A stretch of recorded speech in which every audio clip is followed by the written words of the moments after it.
August the 17th, 7:02. Squirrel hunting talk of the day. Now what I'm going to talk about here applies to rimfires and air guns. Scope height. Center of scope height above the center of the barrel is a driver here. This also, believe it or not, applies to open-sighted rifles.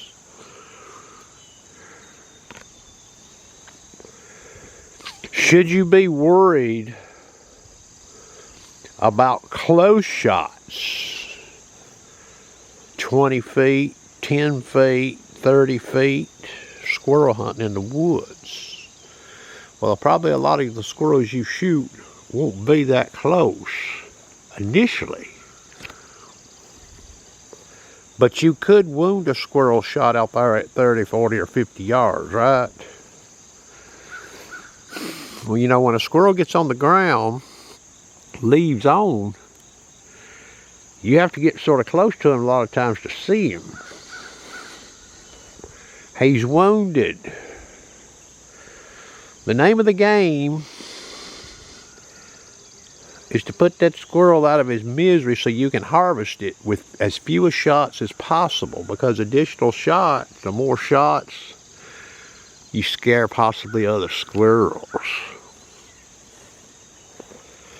So don't be shooting at some hard-ass surface like a block of wood or a concrete block or steel doing what I'm going to suggest here, okay? Have some distance in behind the paper target that you're going to shoot close, so you don't get a bounce back and it hurts you, okay? But you need to be familiar where you're going. How do you kill a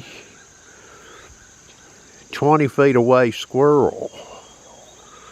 A 10 feet away squirrel? Now, when you're trying this, don't get too cute with precision, okay? It's probably, truthfully, it's easier to do with an open-sighted rifle.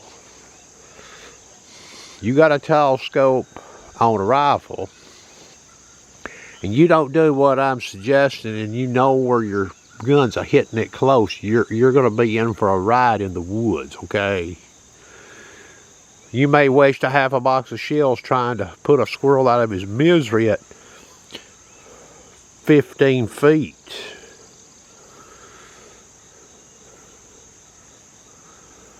Now remember, if you're using a variable power scope, it's got that parallax that will adjust down to like 10 yards. You know, you could see that squirrel close, and you're going to be using your reticle as a reference, and that magnification is going to drive your reference point.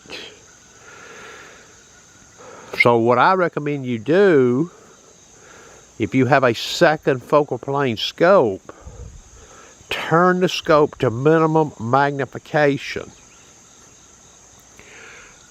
and shoot it at closer distances, like about 10 feet and about 20. And notice in relationship to the reticle where your bullet is striking, and put that in your memory banks. A lot of these reticles, you know, they have a thinner crosshair versus the thicker post. You can use that as a reference. Now, first focal plane scope users, there may be some out there using them on squirrel guns. I do.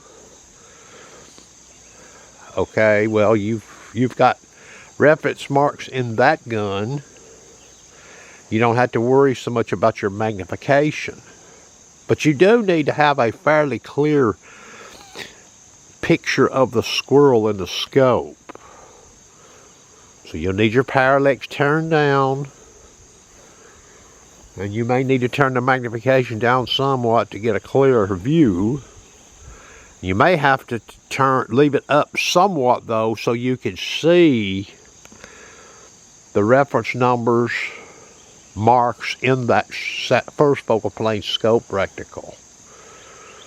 Alright, this is good information. I'm a veteran squirrel hunter, and I have done exactly what I have said in this video. I've shot back in the day, had to shoot 6-8 times trying to get a close squirrel to get him down because you keep shooting low. Or you hit him and you shoot him through the leg or something, he runs in a hole on you, and then you don't never get him, okay? Or goes up in a tree even, and you don't never get him. This goes for air rifles, this goes for rimfires, this goes for open-sighted rifles as well, okay? You beginners out there, you need to do this. But don't do it against a hard surface like I said, okay? That is going to conclude the squirrel hunting talk of the day, the Tennessee Great Outdoors. We've got some dry weather in here, looks like for a while.